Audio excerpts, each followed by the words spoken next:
حدیث نمبر 1۔ حضور اکرم صلی اللہ علیہ وآلہ وسلم کا ارشاد ہے، تمام اعمال کا دار و مدار نیت پر ہے، اور ہر عمل کا نتیجہ ہر انسان کو اس کی نیت کے مطابق ہی ملے گا۔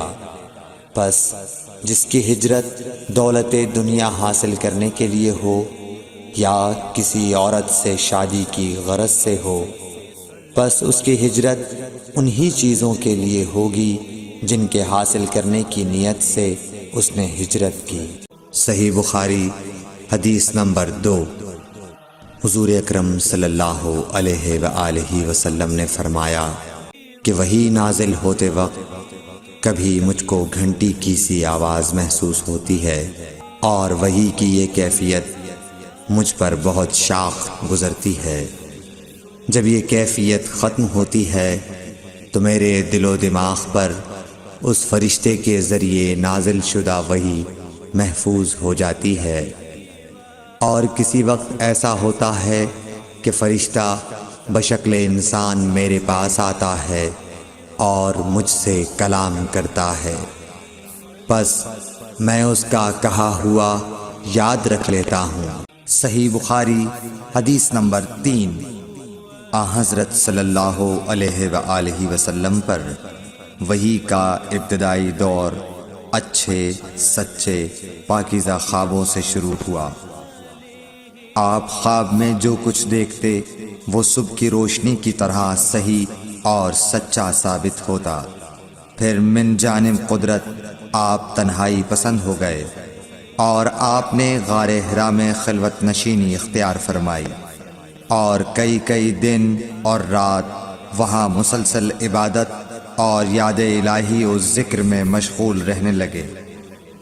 جب تک گھر آنے کو دل نہ چاہتا توشہ ہمراہ لیے ہوئے وہاں رہتے۔ توشہ ختم ہونے پر ہی اہلیہ محترمہ حضرت خدیجہ رضی اللہ تعالی عنہا کے پاس تشریف لاتے، اور کچھ توشہ ہمراہ لے کر پھر وہاں جا کر خلوت گزین ہو جاتے۔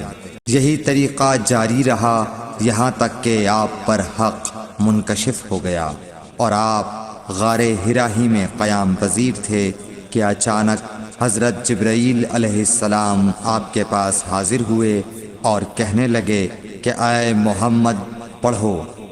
آپ فرماتے ہیں کہ میں نے کہا کہ میں پڑھنا نہیں جانتا۔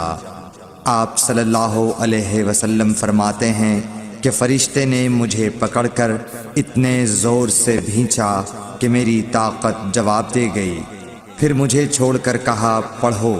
میں نے پھر وہی جواب دیا کہ میں پڑھا ہوا نہیں ہوں۔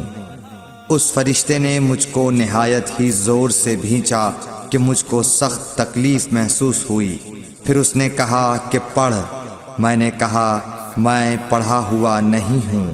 فرشتے نے تیسری بار مجھ کو پکڑا اور تیسری مرتبہ پھر مجھ کو بھینچا، پھر مجھے چھوڑ دیا اور کہنے لگا کہ پڑھو اپنے رب کے نام کی مدد سے جس نے پیدا کیا اور انسان کو خون کی پھٹکی سے بنایا۔